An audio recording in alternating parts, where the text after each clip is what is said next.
Are you comfortable sharing your name? Yeah, Leilani Payne.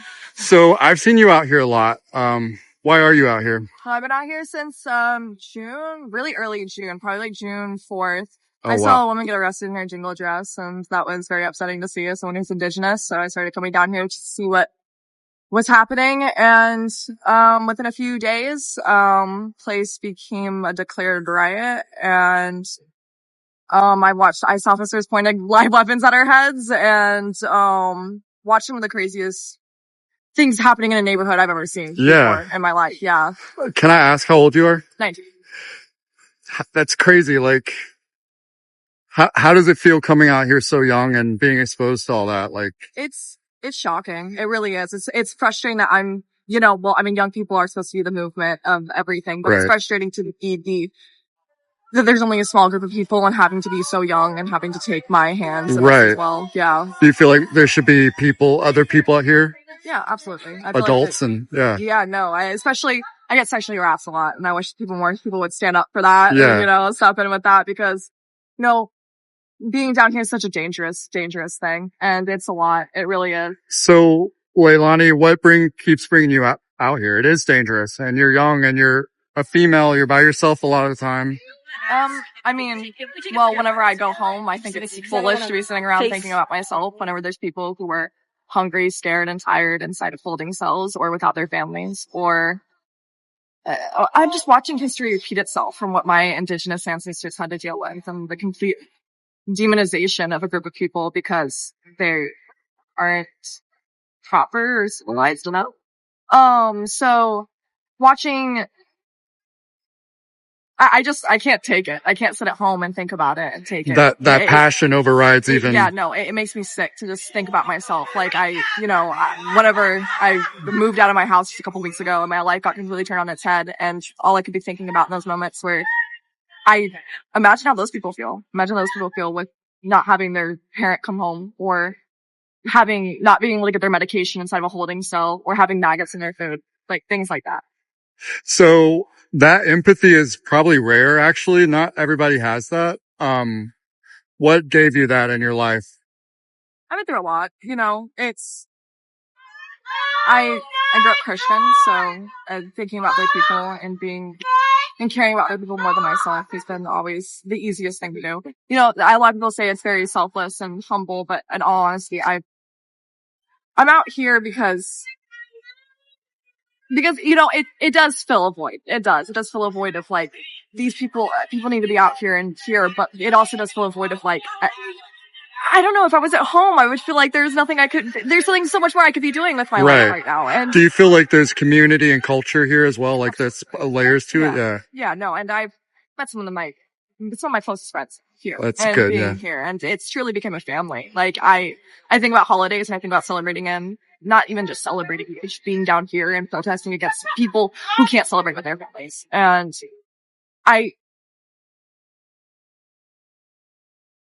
we are in a time right now where it is so hard to think about yourself because every single person is suffering. So I think that's just kind of how I think about it. Like whenever I think about my own personal suffering, that's going to go worse.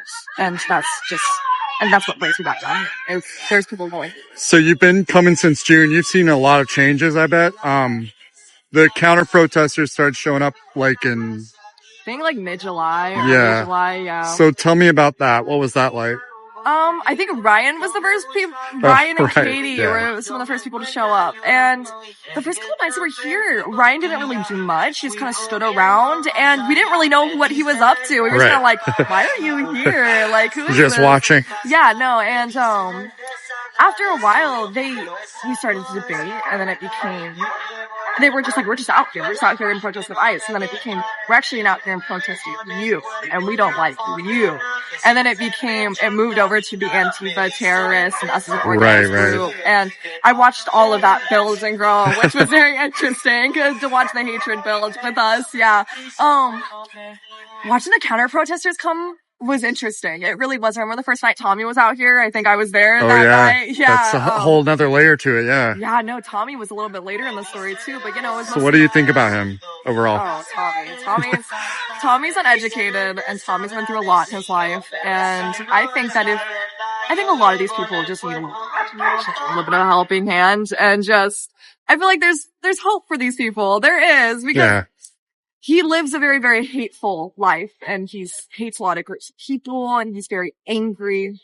And, I can tell he's been in prison for 8 years. So, I can tell there's clearly like some mental things going on. I feel like someone was just nice enough to him. He could be able to come over to the crack side. Which, I try to do that. I try to. Whenever he's not nice, you gotta try your best though. So you even have empathy for him, and like, I have empathy for him. Have you had good conversations with him or anybody over there, or no? I can laugh with Tommy. Laugh with Tommy. Me and Tommy can joke around. He is funny. He's a funny guy. Good conversations, not really with many people. I talk to a lot of the people who don't really show up. I have really good conversations with. Costin is one that seems reachable. He just seems like a young guy. He's young, very educated on things, and he even admits that. He says, like, I just don't know about that. Right. Which, it's like, okay, well, if you're not educated, then why are you down here in the most radical circles? Education, yeah. But I feel like they're reachable. I have a lot of empathy for them, and because Pam was a Jam Sixer. You have to have empathy for those people, because life is about change. It is. Yeah. And it's hard to have empathy whenever they're talking about how like trans people aren't people and don't deserve rights and things like that. It definitely, you have to dig deep. Yeah, no, really. Yeah, no, it's a lot of kindness, and just, I've learned to smile and laugh it off. Like, I've been, sexually harassed a lot, and I've been sexualized a lot, which I was expecting. By that group? Yeah. I was expecting it to get to me at some point. It really hasn't, and I'm waiting, and that kind of made me realize that, like, this is very surface level hatred, and a lot of these issues they have are a lot more deep rooted, and there's probably some trauma back there that I don't know about, and why there's so angry definitely. People. I think anybody coming out to this regularly, you must have something, like, right? Like, yeah. I mean, shit. I know. I'm not the. I'm not immune either, person. Right? Yeah. So there's a lot of different goals out here, like abolish ICE, like get rid of the separating families. Like, where do you fall? What's your actual goal?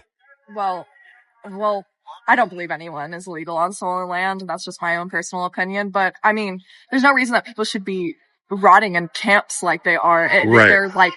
People die in those facilities and they don't get medical attention and help.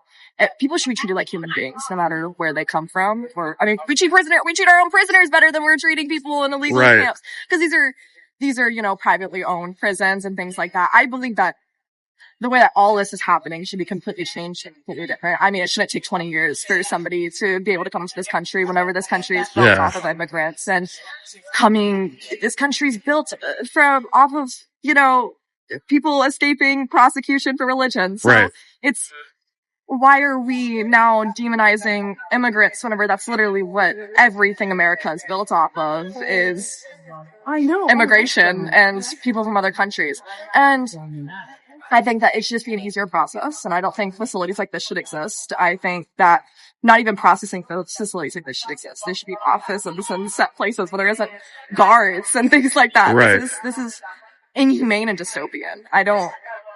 This is dystopian. It's the humans being lost, basically. Yes, and I think everything should be done in a different way, and there should be a whole entire redoing of this side of the government completely. That's just my opinion. So, last question for you. Where does this go from here? Like, are both sides dug in? I mean, we're in deep winter almost. Yeah, we are. I mean, I've been out here since June. I don't think I'm gonna go home until I see change. This place has been around since 2018. We've had a consistent group since 2018. I mean, this place existed long before them, but there's been a consistent group protesting ICE since 2018. So I don't see it ever ending. It's a long fight. Yeah, it is. It's a long one. I mean, if people are waiting 20 years to be able to come into the country, I can't imagine how long we'll be waiting out here to see change. The city council is now putting in hasn't been voted on yet, but they're putting in a fee system for them, so they can. So that's the next notch. Next step. Yeah, I mean, it's really late in the step, but it's been about 6 months now. I mean, but. Do you think they're doing too little on the city council? 100%. Yeah, no. Like, what? How do you wait 6 months to now just give them a pay-to-play option? And it's just a fee that would have kicked in like a year. They have an endless amount of money. Like, Right. this isn't going to do anything. This is just going to... And they talked about how it's going to make it where it's unattractive for people to put more facilities in the area because of it. Right. It's like, okay, I guess that's a step. I mean, sure, whatever. So I said, last question, but one more question. You have passion, you have empathy. People watching are sitting at home. They probably don't have, or they have it, but like they don't have it the way you have it. I mean, So what's your message for people like sitting at home trying to understand this? Like, vote, do research, read, pay attention to what's happening over here, pay attention to what's happening in your cities, pay attention everywhere. Go to city council, vote for things, pay attention to what's happening because changes happen through your voice and what you do and showing up to things. It just become educated on what ICE is truly doing, how they're doing it, process and how they're doing it, and how illegal people are getting into this country. And if you care about what ICE is doing, join rapid response. I know that's probably in anyone who's watching, it's in probably your city. It's the people who are willing to go out on ICE calls at any time of the day. Just small things like that where you can talk to people in your community. And just, if you can't even do any of that and you have no time, put out signs in your front yard showing that you are safe for immigrants who come to your home if they're being prosecuted or chased down the street. So they can come and be safe in your yard on private property. Small things, just small things. And, even if you can't help with immigration, buy a food for a homeless person. There's a lot we could be doing right now. Everyone is struggling so much. And oh, yeah, no, yeah. Do things for other people and read. Read is the biggest thing. Educate. Don't just go on TikTok. Read articles. Read what people are saying and understand these terms and words and do research on them because the more people educated are, the less they have them out there. And education and books are power and they're keeping it away from us as the government. So come on, everyone. Your phones are getting in the way. Yes. Thank you so much for talking, Leilani. So much. Very nice to meet you and talk officially. What's your socials? Oceanplot. Yes.